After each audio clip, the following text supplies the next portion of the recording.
Alright, today I thought I'd try running on the beach. There's a little bit more give underfoot, so it helps the reactions, basically works proprioception a little bit more. Uh, it was about 3 kilometers long, 1.5 kilometers in and out, and after doing that, started doing some circuit type exercises on the beach.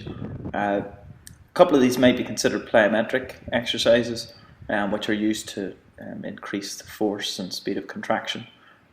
They do put a little bit more pressure onto the junction between the muscles and tendons, which is quite beneficial. Now, generally, you're supposed to do some of these exercises on a stable surface, good footwear, things like that. But on the beach, it makes it just a little bit harder, so it's a slight progression of the previous ones. Now, there are lots of different thoughts regarding how many, how often, and for how long you're supposed to do any kind of exercise, really. I always tend to stick to about 30 seconds per exercise, and then once I've built it up, maybe bring it up to about as much as a minute, but 30 seconds is usually sufficient.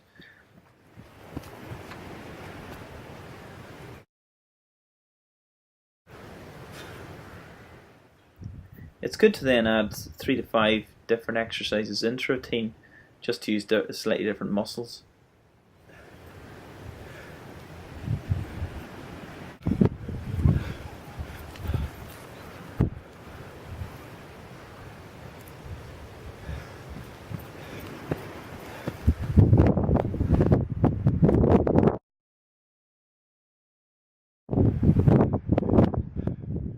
With these types of exercises, they're mostly for the lower limb, so you wouldn't do them every day.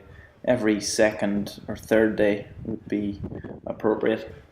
The days in between that, then you can still work on cardiovascular fitness, a little bit of strength training if you want. Depends what you want to do.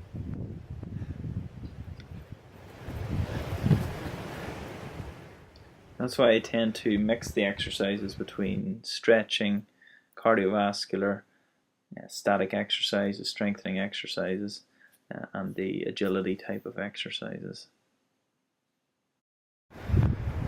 Okay, so I've drawn out some circles in the sand. They're approximately meter and a half apart. And so I'm going to do some bounding between the circles. So I'll go out bounding one way, and I'll come back zigging in and out, and in and out the other way until I come to the end. Do them about 5 times. You don't just have to do these exercises on the sand. That can be done anywhere, really. The ideal is on a kind of sprung wooden floor, but grass is fine as long as it's nice and dry and firm. And even on carpet, it's okay. The advantage I find of doing them on the sand in particular is that it works the reactions a little bit more, so it helps with proprioception.